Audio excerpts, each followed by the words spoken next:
Today we're going to take a look at the Samyang or Rokinon 35-150 F2-2.8 for the Sony E-mount. And I've been pretty excited about this lens, and Samyang has sent me one of these to review.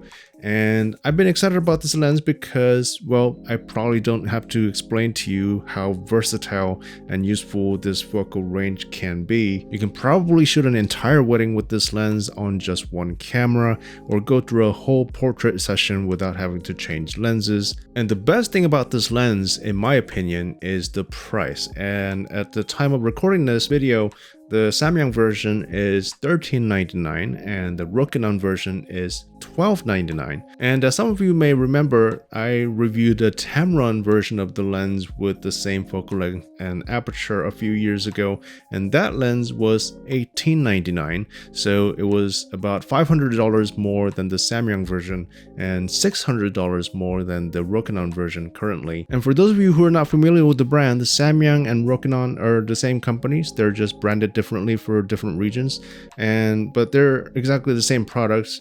They come with the same warranty and everything, but I noticed that sometimes they're priced differently. So if you live in a region where you can buy both products, make sure to check the prices on both before you make your purchase. And before we start, I should also point out that there's a new firmware out for this lens that just came out a few days ago. So if you're planning on buying this lens, or if you already did, make sure you download and install the latest firmware, the firmware version 2 at the time of recording this. You can update it using the Samyang lens station, which you do have to buy separately, but once you get one, you can use it on all your Samyang or Rokinon lenses. You can also use it to customize your lenses buttons, switches, and the focus ring, so it's pretty useful and easy to use, so I highly recommend getting one. I'll put the link for that in the description if you need it. And now let's take a closer look at the hardware, and I gotta say, this is probably the best feeling Samyang lens that I've ever had my hands on. The focus and the zoom rings feel very nice. The size of the zoom ring feels very adequate for the size of the lens. The throw is not too long. I would say it's about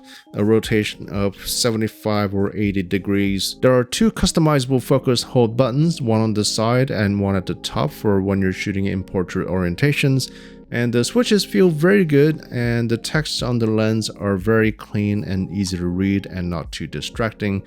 Metal construction, weather sealing, it checks all the boxes for me. It is quite big and heavy, but I guess considering its range, it's quite understandable. It weighs a little over 1300 grams, so it's similar to some 70-200s, so this is definitely not part of their tiny series lenses. But I guess the argument to be made here is that if you have this lens on your camera, you probably don't have to carry as many other lenses in your bag, or even a secondary camera if you're an event shooter. It uses an 82mm filter thread, pretty standard for a lens this size, and it comes with a hood that feels very durable, and the weight of it is actually not that bad, and I can handle the weight just fine because I'm a pretty big guy. But my only complaint on the hardware is that because of the weight, the barrel kind of slides down slightly when you're not using it, and the zoom ring, although it's good that it's very smooth, but it doesn't quite hold the weight of the barrel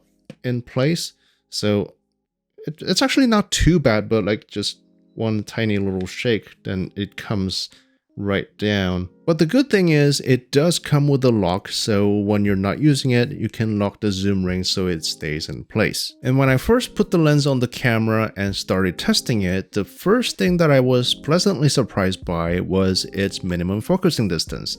At 35mm, it can focus as close as 13 inches or 33 centimeters, with the magnification of 0.18. So it's not a macro lens by any means, but considering the length of this lens, 13 inches felt very close, and being able to shoot this close just adds even more to the versatility of the long range that this lens covers. And of course, all that range will be useless if the resolution couldn't back it up. But I'm glad to report that this lens is extremely sharp pretty much at any focal length from corner to corner. Here are some test shots taken at 35mm, and as you can see, it's pretty sharp even wide open, but at f4 it does get a bit sharper. I would say this lens is about the sharpest around f4 and f5.6 as most lenses are, but there's very little penalty when shooting wide open. And the corners aren't bad either. Obviously not as good as the center, but it's still very clean and sharp. And again, it improves most at f4 and 5.6. And at 85mm, again, pretty much the same story. And finally, 150.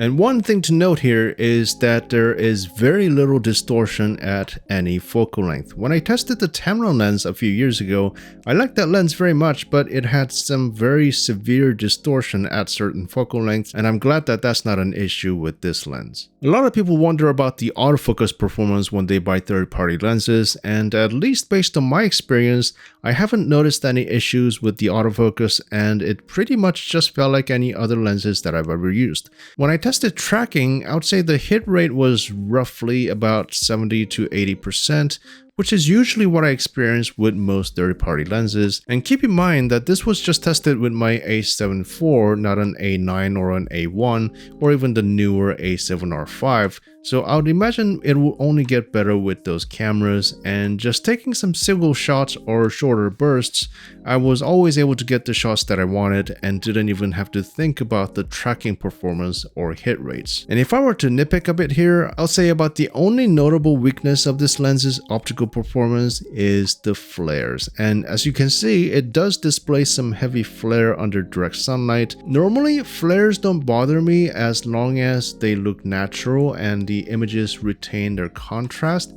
and it's not the worst case that I've seen in either way, but it does look a little busy. But that's only if I'm trying to look for it, and when I'm just shooting normally, it was never an issue. And now everyone's favorite, the bokeh ball test. And not much to say here other than they're very nice, and they aren't as round in the outer edges and the corners, but that's nothing uncommon, and overall it looks pretty good. And they don't seem to create any distracting shapes as you step it down, which is very nice to see as well. This was at f2, 2.8, f4, 5.6, and f8.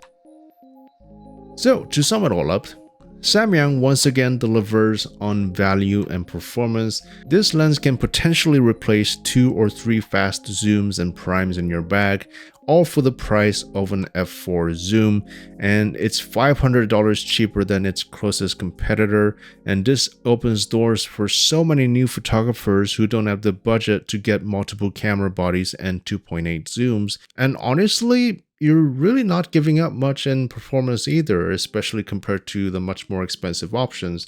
So for those reasons, I highly recommend this lens.